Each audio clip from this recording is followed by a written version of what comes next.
This is Dune. It's a book, for those of you who have never seen one. A book by a man named Frank Herbert. I love this book.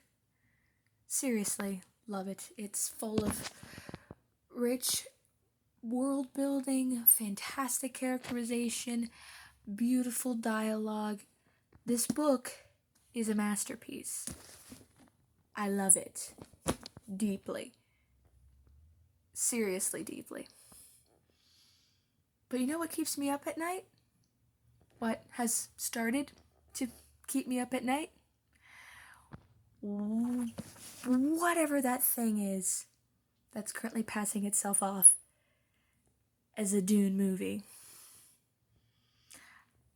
Let's just get right into it. Dune, the movie, the 2021 one, is terrible. No, it's not a good adaptation, but a good movie. No, not it did this well, but not. No. It is a terrible movie. And this is what keeps me up at night. Every single decision they made in that movie. Let's break it down. Let's start with the most obvious, the casting. Nothing against any of these people individually. I'm sure they're not people worth hating. But in this movie, everybody gave the same frickin' performance. The same frackin' performance. Oscar Isaac, Rebecca Ferguson, Timothy Chalamet, however you say that guy's name. Everybody was the same level. It was like Denny Villeneuve, Valentine, Vanilla, however you say his name, went to every actor in the movie and went, okay, this is how I want you to do it. Stoic. You be stoic. You also stoic. You be stoic over there. You be stoic, and you be Jason Momoa. Talking to, Jason Momoa, who was the only person who had any personality, which made him seem completely out of place in this cold, emotionless world of Dune that we were forced to live in for 3 hours, or however long that movie was. Gone with 3 hours of my life is how it felt. Not any emotion, and the 2 times that Chalamet actually raised his voice, they were just felt weak. He hadn't established this character could be angry, so it just felt like, oh, it's a little puppy screaming. That's cute. It seemed like this is how I imagine the directing, the filming of this movie went. It would be do one take, and then the director would say, okay, let's do it one more time with less feeling. That seemed to be the impression I got was the goal here.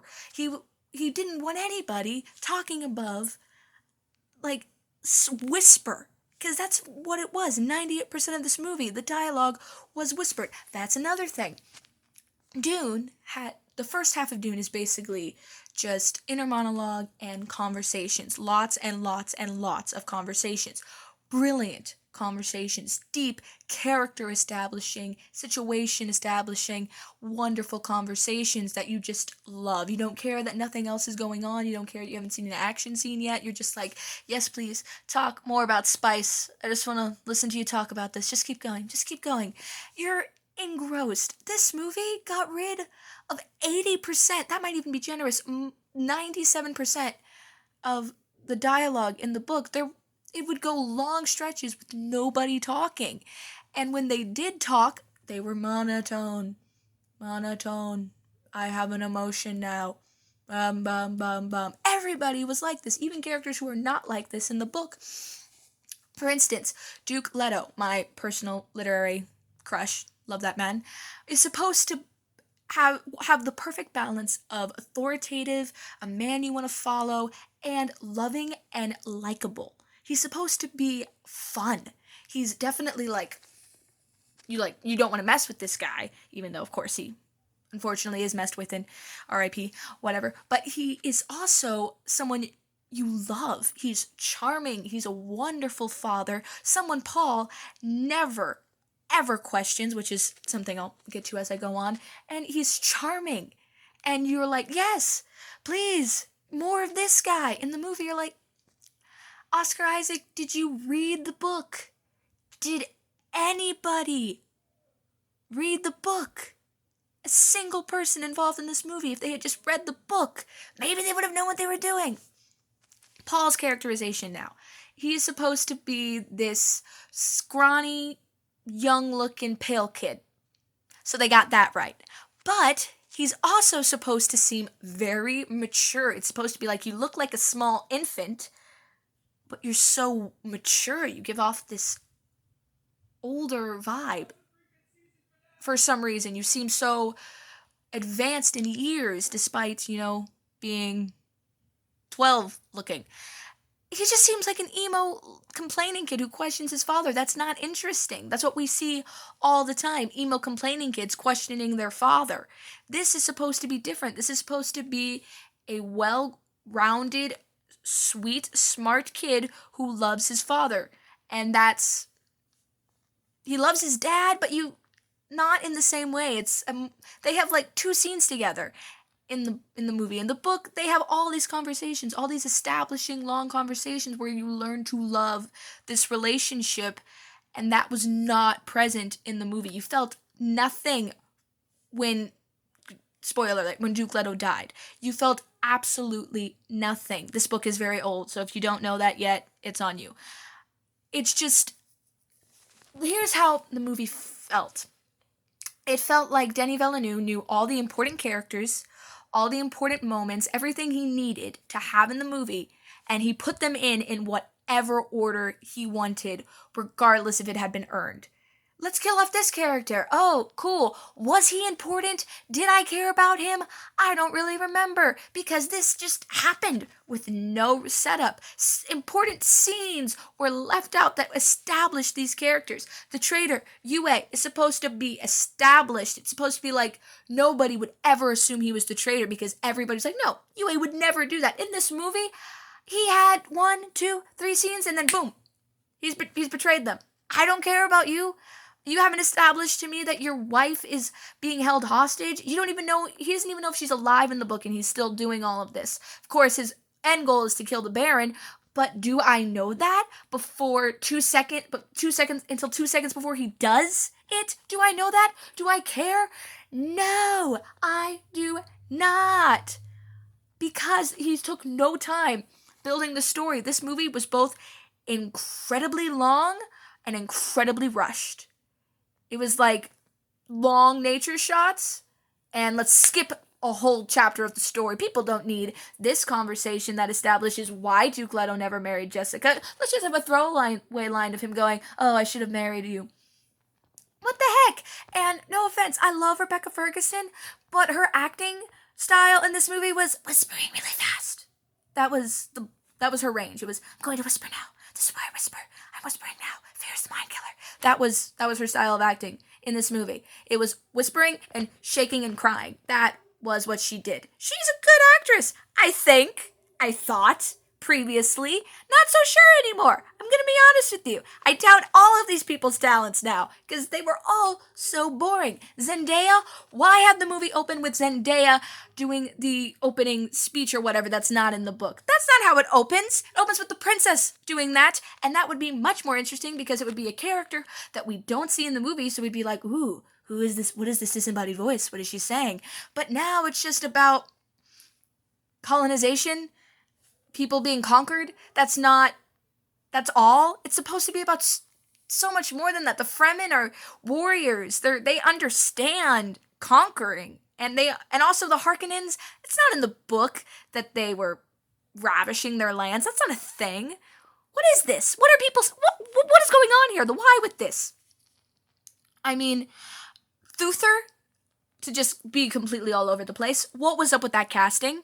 This dumpy, older gentleman, no offense to that gentleman, I'm sure you're a nice guy, you were completely wrong for this part. And also, your character was completely underdeveloped. You're one of the top 5 most important characters in the entire book, and I can't use a single word to describe you in this film. Kynes, let's talk about Kynes. My favorite character in the book, supposed to be a guy, first of all, and while I'm not a sexist, if you can tell by my general appearance, but there is no way the Fremen would have this high official female doctor.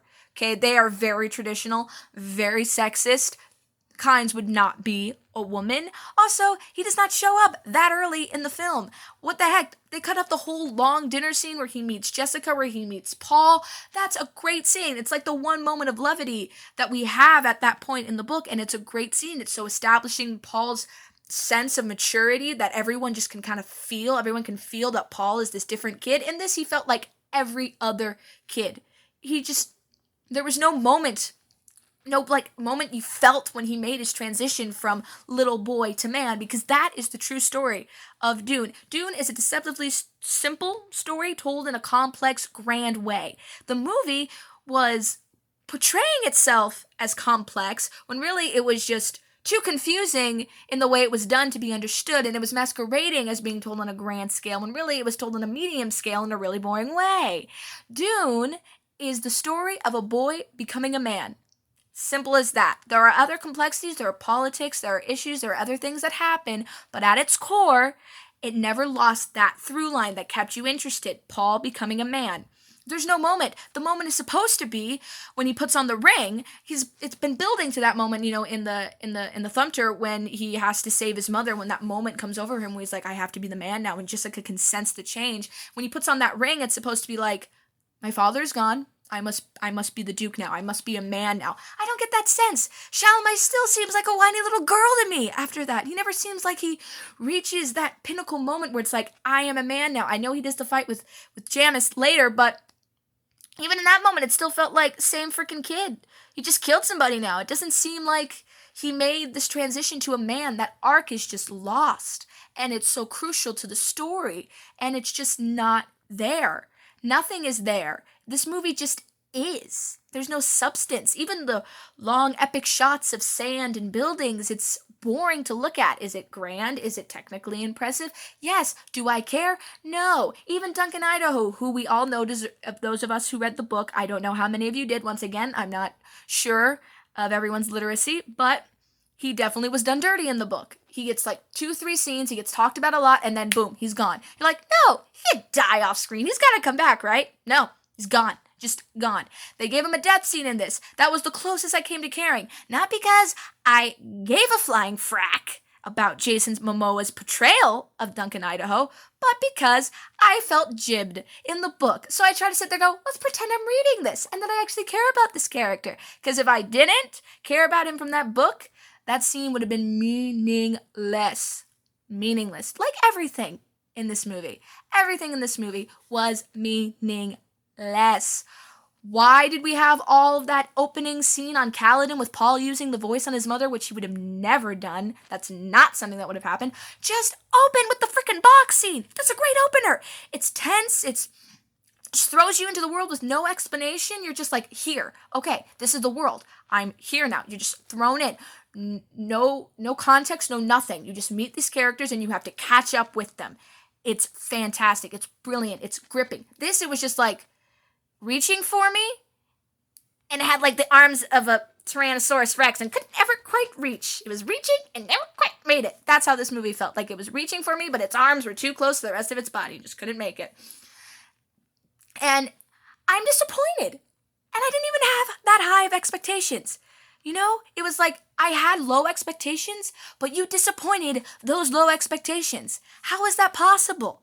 Okay? Are you my teenage son joining a ska band, even though I didn't really have that high hopes for you? I mean, ska band? Who listens to that?